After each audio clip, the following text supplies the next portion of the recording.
नमस्कार दोस्तों, स्वागत है आप सभी का आपके अपने YouTube चैनल विमसान एजुकेशनल पर। और आज इस वीडियो में हम लोग रेशियो एंड प्रोपोर्शन टॉपिक पढ़ेंगे, यानी अनुपात व समानुपात। इस टॉपिक से सभी प्रतियोगी परीक्षाओं में अवश्य यहाँ से प्रश्न पूछा जाता है और ये टॉपिक मैथ्स के अन्य टॉपिक को सॉल्व करने के लिए ये बहुत ही महत्वपूर्ण टॉपिक है।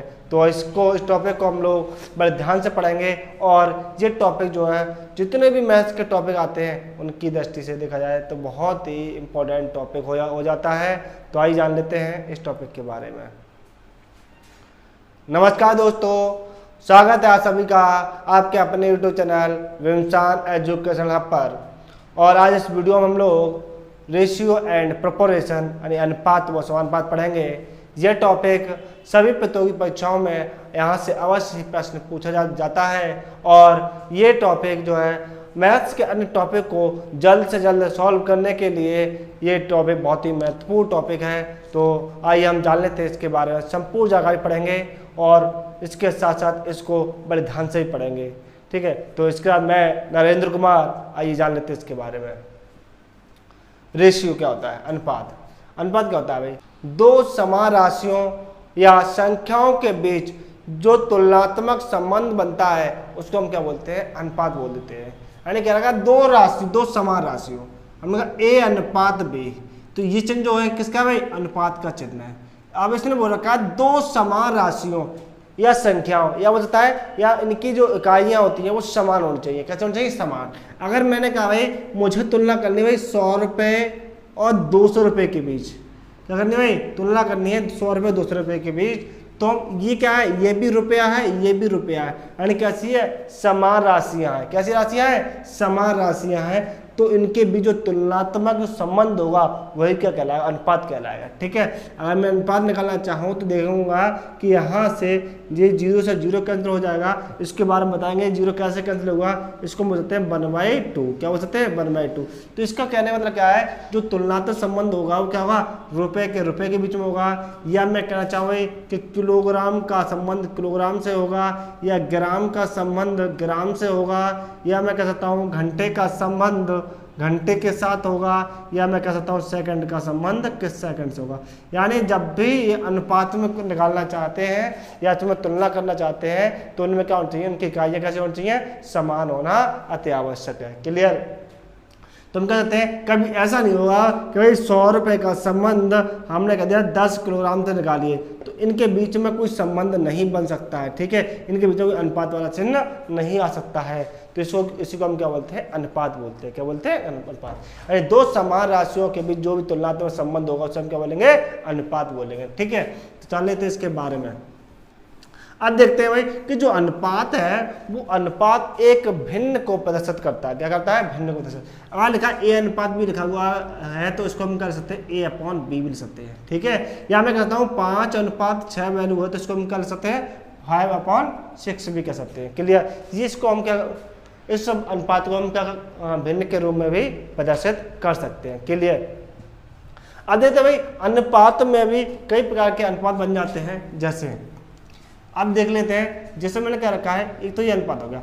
अगर पूछ लेगा इनवर्स रेशियो क्या होता है? इनवर्स रेशियो जिसे हम बोलते हैं हिंदी में व्युत्क्रमानुपाती। क्या बोलते हैं? व्युत्क्रमानुपाती क्या होता है? तो जान लेते हैं। जैसे मान लीजिए कोई अनुपात है A अनुपात B, इसका मुझे व्युत्क्रमानुपाती निकालना है। क्या निकालना है? व्युत्क्रमानुपाती निकालना है। तो हम इसको क्या कर देंगे? इसको उल्टा कर देंगे, 1/A 1/B ही क्या कहलाएगा? 1/A 1/B ही क्या कहलाएगा? ये व्युत्क्रमानुपाती कहलाएगा। क्लियर? अगर इसी में एक और आता है डुप्लीकेट रेशियो। डुप्लीकेट रेशियो ये क्या होता है भाई? इसे हम हिंदी में बोलते हैं वर्गानुपाती। क्या बोलते हैं? वर्गानुपाती बोल देते हैं। तो डुप्लीकेट रेशियो क्या होता है? जैसे मान लीजिए A/B कोई वैल्यू है, ठीक है, इसका डुप्लीकेट रेशियो निकालना है तो इसे हम बोल सकते हैं A²/B²। अगर हम एग्जाम्पल में यहाँ से लेना चाहें तो हमने कहा ये 2:3 है, इसका व्युत्क्रमानुपाती क्या होगा? 1/2 और 1/3, ये इसका व्यक्तिमानुपाती हो जाएगा। अगर मैं इसकी बात करना चाहता हूँ कि कोई वैल्यू रखिए 5:6, तो हम जानते हैं इसका वर्गानुपाती क्या आ जाएगा भाई, 5 का स्क्वायर 25 और 6 का स्क्वायर कितना जाएगा 36, ये इसका क्या हो जाएगा भाई, इसका वर्गानुपाती हो जाएगा। फिर एक और पूछ लेता है भाई, बताइए सब डुप्लीकेट रेशियो क्या होता है, सब डुप्लीकेट रेशियो, सब डुप्लीकेट रेशियो क्या होता है, इसे बोलते हैं वर्गमूलानुपाती, वर्गमूलानुपाती, ठीक है जी। तो जैसे मान लीजिए वर्गमूलानुपाती क्या होता है, ए अनुपात बी कोई मान लीजिए अनुपात है, इसका हम वर्गमूलानुपाती निकालना चाहें तो क्या जाएगा, √a अनुपात √b, ये इसका क्या जाएगा, वर्गमूलानुपाती बन जाएगा। क्लियर। तो ये छोटी छोटी जानकारियाँ थी, मैंने आपको बताई गई हैं। और भी सारे रेशियो होते हैं, जैसे ट्रिप्लिकेट रेशियो, सब ट्रिप्लिकेट रेशियो यानी घनानुपात या घनमूलानुपाती भी इसी प्रकार से बनते हैं, ठीक है ना। तो हालांकि प्रश्न जो है ज़्यादातर आपके एग्जाम में इनवर्स रेशियो या डुप्लीकेट रेशियो या सब डुप्लीकेट रेशियो से बन जाता है, ठीक है ना। और चलते हैं भाई, जहाँ से मैंने अनुपात पढ़ लिया, अब बात करते हैं भाई समानुपात के बारे में। समानुपात क्या होता है भाई, समानुपात होता है, हम देखेंगे भाई कि दो अनुपात जो होते हैं आपस में बराबर दिखाता है, उसे हम क्या बोलते हैं, समानुपात बोलते हैं। क्या बोलते हैं, दो अनुपात आपस में बराबर हो जाए। जैसे मैंने कहा भाई एक अनुपात बी है और एक अनुपात मान लीजिए सी अनुपात डी है, इनको क्या कर देता है, आपस में बराबर कर देता है, इसको हम क्या बोलते हैं, समानुपात बोलते हैं। तो बराबर करने का मतलब क्या आता है, यहाँ पर एक चिन्ह आता है, वो क्या होता है भाई, ये जो चिन्ह होता है इसे हम बोलते हैं समानुपात। क्या करता है भाई, समानुपात बोलते हैं इसको हम लोग, ठीक है। तो ये अनुपात और ये तो अनुपात क्या कर रहा है, ये बराबर कर रहा है, क्या कर रहा है, बराबर, इसी को हम बोलते हैं समानुपात, ठीक है। तो इस समानुपात से कई सारे एग्जाम में प्रश्न बन जाते हैं। तो यहाँ से देख लेते हैं भाई यहाँ से किस प्रकार से प्रश्न बनेगा, ठीक है। अब जानते हैं भाई क्या मैं अगर निकालना चाहूँ ए अनुपात बी समानुपात सी अनुपात डी, ठीक है, इसमें क्या संबंध है भाई। अगर मैं चाहूँ तो इसको ऐसे भी ले सकता हूँ, ए अनुपात बी बराबर क्या होता है, सी अनुपात डी ले सकता है। और हमें पता है इस अनुपात को हम से क्या ले सकते हैं, फ्रैक्शन के रूप में ले सकते हैं, ठीक है, भिन्न के रूप में, इसको भी क्या ले सकते हैं, C/D। अगर हम संबंध बनाना चाहें तो इस कैंची का मल्टीप्लाई कर देते हैं, तो यहाँ से क्या बन जाए, A × D इक्वल टू क्या, B × C। यहाँ से एक फॉर्मूला यहाँ से बनकर तैयार हो जाता है, ठीक है। या हमने ये सारी चीज़ हमने पढ़ी थी, इतनी चीज़ें, अगर चाहो तो हम इसे ट्रिक के रूप में भी नोट कर सकते हैं। कैसे भाई, कि C अनुपात D दे रखा हो, अगर किसी प्रकार से यहाँ से एक प्रश्न पूछ लिया जाता है तो उसको क्या करेंगे भाई, हम क्या करेंगे, दूर का मल्टीप्लाई दूर से करेंगे और 5 का मल्टीप्लाई 5 से कर देंगे। यानी ये दूर का मल्टीप्लाई दूर से करेंगे तो A × D हो जाएगा, और यहाँ से 5 का मल्टीप्लाई 5 से करेंगे तो क्या जाएगा, B × C, और दोनों ही वैल्यू क्या जाएंगे, आपस में बराबर हो जाएंगे। तो आप इतना ये दो स्टेप न बना करके आप इसे डायरेक्ट भी कर सकते हैं। अब देखिए यहाँ से प्रश्न किस प्रकार से पूछा जाएगा, ठीक है ना। जैसे मैंने कहा भाई कोई प्रश्न है, यहाँ से एग्जांपल ले लेता हूँ मैंने कहा 28:5 समानुपात 140:x, ये है, ठीक है ना। ये अब इसको क्या करना है, मुझे x का मान निकालना है। कभी कभी एग्जाम पूछ लिया जाता है इस प्रकार से कि बताइए x का मान क्या हुआ, ठीक है। तो हमें कुछ नहीं करना, मात्र ये वाली ट्रिक अपनानी है, या आप इसको अपना लें, ठीक है ना। बात वही है, यानी क्या कहते हैं, दूर का मल्टीप्लाई दूर से, 5 का मल्टीप्लाई 5 से कर दीजिए। हम जानते हैं 28 × x बराबर क्या जाएगा भाई, 5 × 140 हो जाएगा, ठीक है। यहाँ सॉल्व करना चाहूँ तो 28 से ही कितनी बार कट जाएगा भाई, 5 बार कट जाएगा। यानी कह सकता हूँ x का मान कितना आएगा, 25 आ गया। कितना आ गया भाई, x का मान 25 आ गया। तो हम इस प्रकार से यहाँ से प्रश्न कर लेंगे, क्लियर। अब देख लेते हैं कि एक और प्रश्न ले लेते हैं कि इसमें किस प्रकार से और प्रश्न पूछा जा सकता है, ठीक। हमने कहा भाई जैसे हम दूसरा क्वेश्चन ले लेते हैं कि वैल्यू क्वेश्चन ले लिया कि x अनुपात 2.53 समानुपात, ठीक है, 1.3 अनुपात 0.11, ठीक है। ये प्रश्न है आपका। आप देखेंगे भाई इसको वही मेथड अभी पहला प्रश्न किया था, वही मेथड हम यहाँ पर भी लगाएंगे। क्या करेंगे भाई कि पहले का मल्टीप्लाई दूर वाले से और 5 का मल्टीप्लाई 5 से करेंगे, ठीक है ना। हमने देखा भाई x इंटू का जाएगा 0.11, क्या जाएगा 2.53 × 1.3, ठीक है। अब देखेंगे भाई इस पॉइंट से पॉइंट हट जाएगा तो यहाँ भी 2 समान है। अब देखेंगे इस वैल्यू से हम इसे काट सकते हैं। 11 दूनी 22, 3 11 33 कट गया भाई। अब बचा यहाँ पर एक्स बचा, इसका मल्टीप्लाई इसमें कर देंगे। 13 3 39, 3 3 26 और 3 29 यानी 29.99 वैल्यू इसकी आंसर आ जाएगा। ठीक है। तो यहाँ से कभी कभी आपके एसएससी का एग्जाम में कोई भी एग्जाम हो, कभी कभार आपका इसमें से प्रश्न पूछ लिया जाता है। तो हम क्या करेंगे, बस पास का मल्टीप्लाई पास से या दूर का मल्टीप्लाई दूर से कर देंगे और दोनों वैल्यू क्या कर देंगे, बराबर कर देंगे। ठीक है। तो यहाँ से आपका प्रश्न अवश्य पूछ लिया जाता है। ठीक, चलते हैं नेक्स्ट प्रश्न की तरफ। प्रश्न देता है कि यदि x अनुपात y की वैल्यू देता है 3:2 है तो बताइएगा। तो पूछता है कि 2x प्लस के 3y अनुपात 5x प्लस माइनस के 3y का मान क्या होगा। ठीक है, इसका मान क्या होगा, इस प्रकार से पूछ लिया जाता है। तो हमें कुछ नहीं करना है, यहाँ x अनुपात y बराबर 3:2। अगर मैं इसकी तुलना करना चाहूँ तो x की जगह पे क्या लिखा है 3 और y की जगह पे क्या लिखा है 2। तो हम कह सकते हैं x की वैल्यू 3 और y की वैल्यू 2। ठीक है। या मैं इसको यूँ भी कह सकता हूँ कि यहाँ से x अपॉन y बराबर क्या जाएगा 3/2। यानी मैं कह सकता हूँ x की वैल्यू कितनी 3 और y की वैल्यू कितनी 2। मैं यहाँ पुट कर देता हूँ। पुट करने के बाद जो मुझे आंसर मिलेगा वही आपका आंसर होगा। ठीक है। तो हम देखेंगे भाई 2 × 3 प्लस के 3 × 2 रेशियो हमने कहा भाई 5 × 3 माइनस के 3 × 2 ये सॉल्व करेंगे भाई। 2 3 6 और 2 3 6। हमने देखा भाई यहाँ से 6 यहाँ से 6 6 6 कितने जाएंगे 12 हो जाएंगे। 5 3 15 और 2 3 6 15 में 6 जाएंगे कितने जाएंगे 9। ठीक है, ये हमारा आंसर आ गया। आप ध्यान देंगे कि कोई रेशो और आपस में जो भी संख्याएं दे रखी हो और आपस में वो वैल्यू डिवाइड हो रही हो एक ही संख्या से सोचे हम डिवाइड भी कर सकते हैं, क्योंकि हम जानते हैं इसको चाहे तो हम 12/9 भी ले सकते हैं। ठीक है, तो 3 3 9 3 जगह 12 यानी कह सकते हैं 4/3। यानी मेरे कहने का मतलब ये होगा कि अगर दोनों वैल्यू आपस में अगर वैल्यू कट जाती हैं किसी संख्या से तो हम काट सकते हैं। हमने कहा 3 3 9 3 जगह 12 यानी जो आंसर कितना आया 4:3 के रूप में हमारा आंसर आ जाता है। ठीक है ना। तो यहाँ से जो मैंने प्रश्न बनाया गया है इसमें से ही आपका प्रश्न अवश्य ही पूछ लिया जाता है। तो चलते हैं नेक्स्ट क्वेश्चन है a अनुपात b अनुपात c बराबर कहता है 7:3:5 है।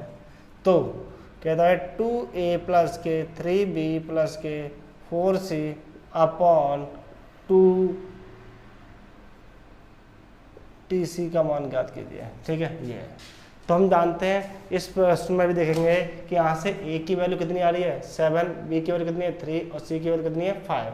यहाँ पर वैल्यू पुट कर देंगे।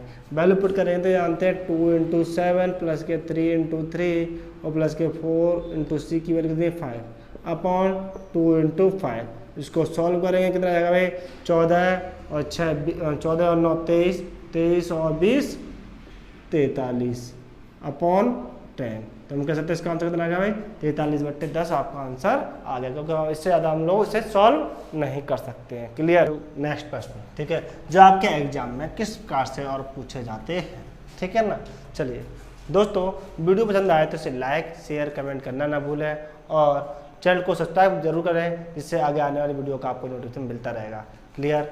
यदि a अनुपात b का मान दे रखा है रखा c अनुपात d, तो पूछ रहा है कि ma प्लस के nc अपॉन mb प्लस के nd का मान क्या हुआ।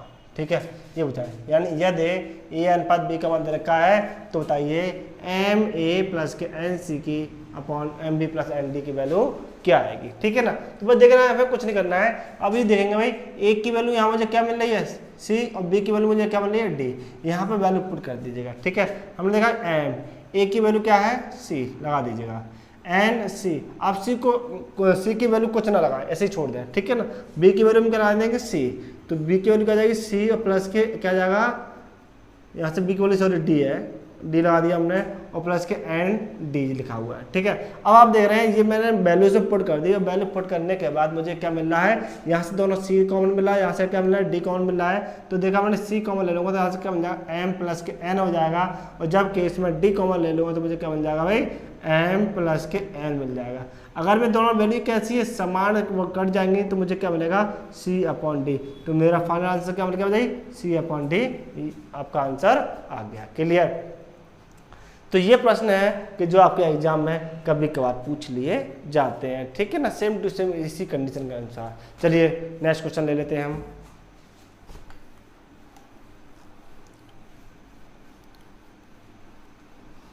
दोस्तों अगर मान लीजिए कि ये अनुपात जो है आपके एग्जाम के दृष्टि से बहुत ही महत्वपूर्ण टॉपिक भी है, प्लस जो मैथ्स के अन्य टॉपिक है उनको सॉल्व करने के लिए बहुत ही सहायता प्रदान करता है, ठीक है। वहाँ से हम ट्रिक का भी इस्तेमाल इसी माध्यम के अनुसार करते हैं। तो इसे बहुत अच्छी तरह से पढ़ लेना है, ध्यान से पढ़ लेना है। तो दोस्तों देख लेते हैं नेक्स्ट प्रश्न। कह रखा है कि यदि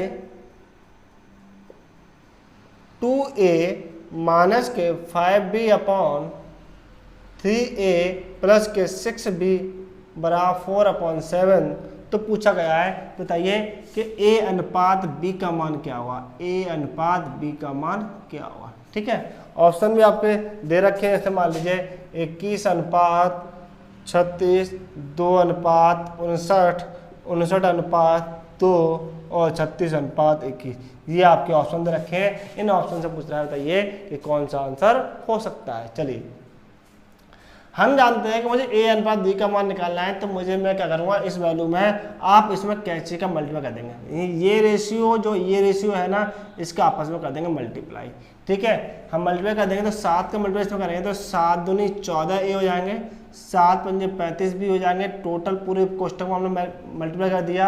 अब क्या करेंगे इस 4 का मल्टीप्लाई इसमें कर देंगे, 4 तिया 12a प्लस के 4 छक्के 24b। अब हम क्या करेंगे कि a को अलग अलग कर लेंगे और b को अलग कर लेंगे, ठीक है ना। a को हम इधर लेकर के आएंगे तो 14a ये प्लस की वैल्यू कितनी माइनस की हो जाएगी, ये माइनस की तो किसकी हो जाएगी प्लस की हो जाएगी, 24b प्लस के 35b, ठीक है ना। अब हम देखेंगे भाई कि 14a में से 12a जाएंगे कितने बचेंगे 2a बचेंगे, जबकि मैं इधर ऐड करूंगा तो कितना हो जाएगा भाई 59b हो जाएगा, क्या जाएगा भाई 59b हो जाएगा। अब मुझे यहाँ से रेशियो बनाना है तो हम क्या कर सकते हैं भाई कि अगर मैं इस वैल्यू को मैं इधर लेकर के आऊँ, इस वैल्यू को इधर लेकर जाऊँगा तो क्या सकता हूँ a अपॉन b बराबर हो जाएगा 59/2, यानी मैं कह सकता हूँ कि a अनुपात b बराबर आ जाएगा 59/2। तुम्हारा क्या आंसर आ गया, ये आ गया, ठीक है। अब देखो ये जो प्रश्न दे रखा है यहाँ से इस वैल्यू को हम डायरेक्टली यहाँ से रेशियो भी निकाल सकते हैं। वो कैसे निकाल सकते हैं देखें, जैसे मान लीजिए कोई वैल्यू दे रखी है 2x बराबर 3y, ठीक है। तो हम जानते हैं कि जिस प्रकार से ये वैल्यू दे रखी है तो सामने वाली जो वैल्यू होती है वो x की वैल्यू कहलाती है और y की वैल्यू क्या कहलाई 2 कहलाई, यानी मैं कहता हूँ x अनुपात y बराबर निकालना चाहें तो 3/2 के रूप में आ जाएगा। इसको बारे में मैं अभी और आगे डिटेल से पढ़ाऊंगा कि वैल्यू किस प्रकार से आ रही है, इसके बारे में देख लेंगे, ठीक है। अभी फिलहाल में आप इसको इस प्रकार से सॉल्व कर लेंगे। क्लियर। चलते हैं नेक्स्ट प्रश्नों की तरफ।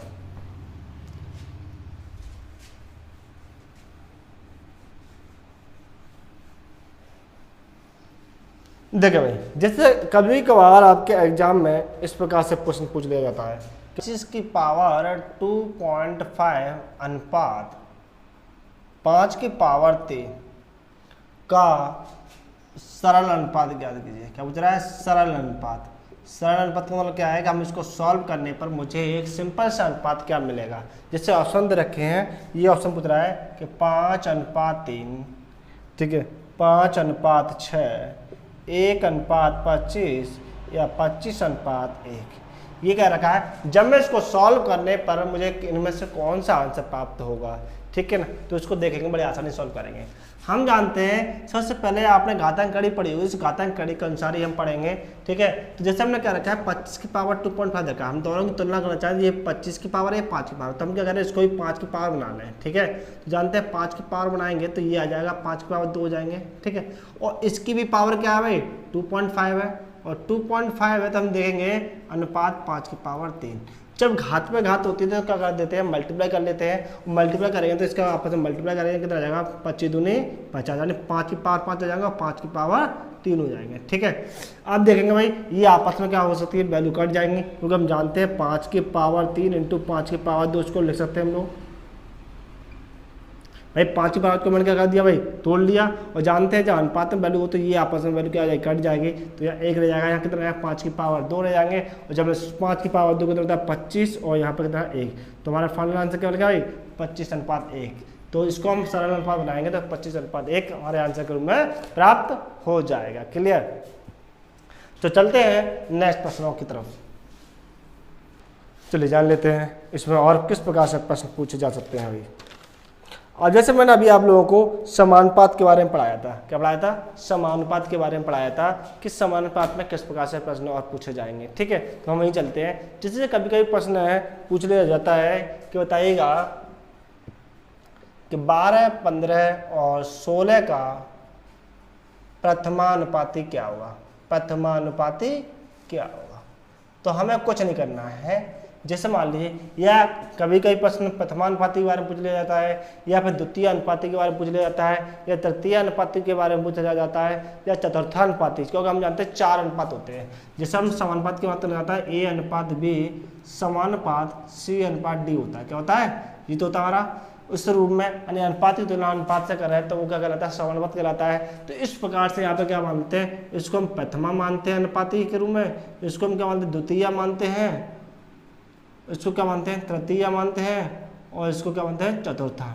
ठीक है, ये चतुर्था अनुपाती है। अब हम जानते हैं कि जिसमें जैसे पूछा जाता है प्रथमानुपाती क्या होगा, प्रथमानुपाती क्या हुआ, जिसमें 12, 15, 16 3 संख्या रखी है, इसका प्रथमानुपाती क्या हुआ। इसका मतलब क्या है कि मुझे ये वाली वैल्यू निकालनी है, बाकी ये 3 वैल्यू दे रखी हैं। ठीक है, वैल्यू दे रखी है, तो हम क्या करेंगे, इस प्रथमानुपाती को x मान लेंगे, क्या मान लेंगे, x मान लेंगे, अनुपात लगा देंगे। यहाँ से b, यहाँ से कह सकते हैं कि यहाँ से अब कितना 12 आ जाएगा, समानुपात लगा लो भाई 15:16, क्या आया 15:16।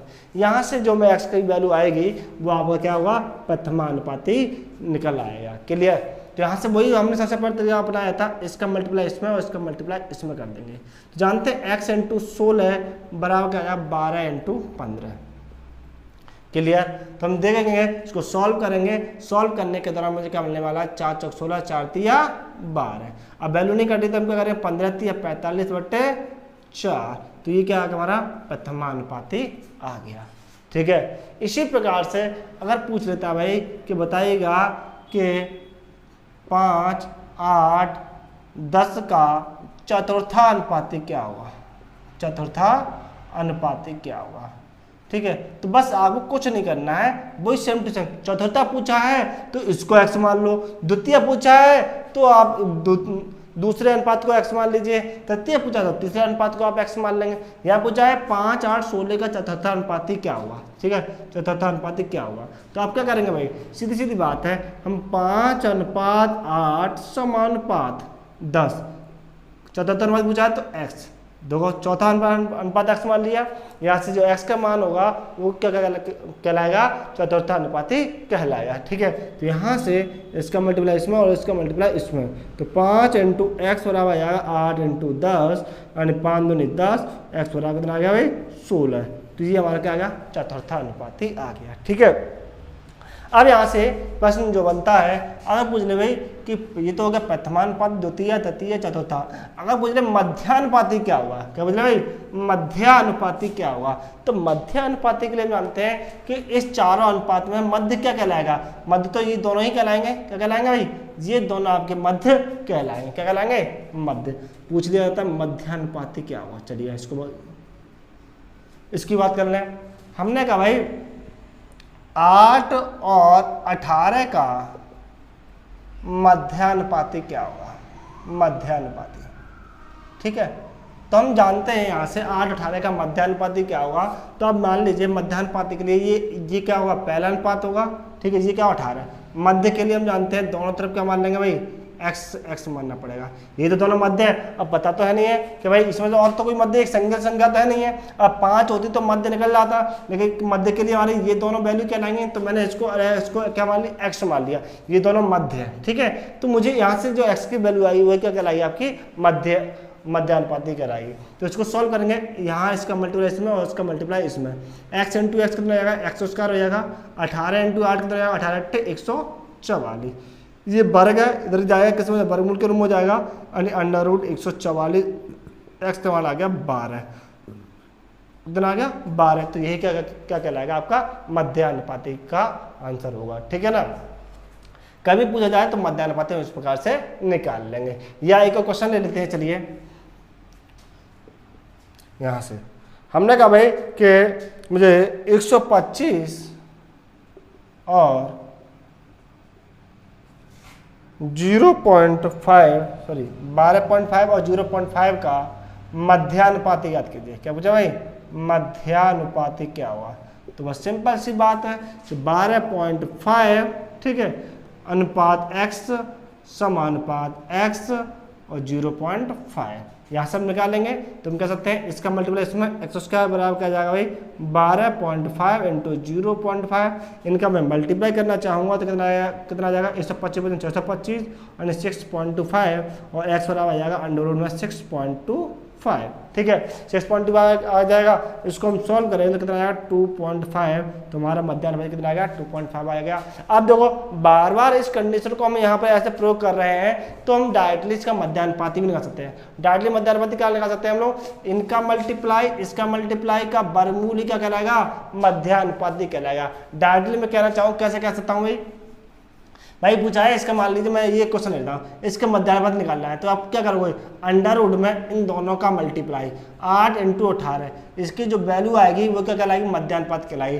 हम कहते हैं 18 44 का वर्गमूल कितना आएगा, 12। तो ये हमारा आंसर आ गया। आप इस प्रकार से निकालना चाहें तो इसे आप ट्रिक के रूप में भी ऐसे इस्तेमाल कर सकते हैं। या मैं कहूँ मध्यानुपाती निकालना है, आप मत लगाइए, ऐसे बहुत बड़ा हो रहा है, मत लगाइए। आप क्या करेंगे, सीधे मध्यानुपाती निकालना √ में इन दोनों का मल्टीप्लाई, तो 12.5 इंटू 0.5, इसको सॉल्व करेंगे तो जानते हैं 6.25 और 6.25 का मतलब क्या होता है 2.5। तो यहाँ से भी मध्यानुपाती निकाल सकते हैं। क्लियर। अब देखिए यहां से एक और प्रश्न बन जाता है, कैसे कि यहां से तृतीय अनुपाती निकालिए। क्या पूछे, तृतीय अनुपात। दो संख्याएं दे रखी होती हैं और पूछ लेता है कि तृतीय अनुपाती ज्ञात कीजिए। जैसे मैंने कहा भाई जैसे दो संख्या लेता हूं मैं, क्या लेता हूं कि यह दो संख्या a और b का तृतीय अनुपाती क्या हुआ, तृतीय अनुपाती क्या हुआ, ठीक है। a और b का तृतीय अनुपाती क्या होगा, तो ध्यान देंगे तृतीय अनुपाती के लिए। अब जानते हैं यहाँ से a अनुपात b समानुपात क्या जाएगा b अनुपात x, ठीक है। ये क्या कहलाएगा, यहाँ से इसका तृतीय अनुपाती। जानते हैं इसके अनुसार देखो a ये दोनों संख्या एक जैसी होंगी तो ये दोनों को क्या बनाया, एक संख्या मानी जाएगी, नहीं पहला अनुपात दूसरा अनुपात, ये क्या जाएगा तृतीय अनुपात हो जाएगा। क्या हो जाएगा, तृतीय अनुपात हो जाएगा। तो इस प्रकार से अगर दो संख्या रखी हो तृतीय अनुपाती पूछ रहा है तो यहाँ से फॉर्मूला क्या बनेगा, मान लीजिए तृतीय अनुपाती के लिए क्या है, ये x के रूप में मान लिया, क्या है तृतीय अनुपात x है, तो x क्या जाएगा भाई, हम जानते हैं अगर मल्टीप्लाई करना चाहते हैं यही तो आएगा भाई, तो x इंटू a बराबर क्या आएगा b इंटू बी, यानी x बराबर आ जाएगा b²/a। तो यहाँ से फॉर्मूला भी आप याद कर सकते हैं कि अगर तृतीय अनुपाती निकालना हो तो उसे b² भी कर सकते हैं, ठीक है। जैसे आपको क्वेश्चन आ जाता है, कैसे आता है देखना, उसने बोल दिया भाई कि एग्जांपल में कि 12 और 10 का तृतीय अनुपाती ज्ञात कीजिए, 12 और 10 का तृतीय अनुपाती ज्ञात कीजिए। तो सिंपल सी बात है, ठीक है, सिंपल सी बात है। आप क्या करोगे, जैसे क्या मान लो, इसे a मान लो, इसे क्या मान लो b मान लो, क्या मान लो a और b मान लीजिए, क्योंकि जैसे हमने यहाँ पे माना था a और b, ठीक है, जैसे a माना था a और b मान लिया, तो हम जानते हैं तृतीय अनुपाती निकालने के लिए फॉर्मूला क्या है, b²/a, और यहाँ b की वैल्यू कितनी है 10²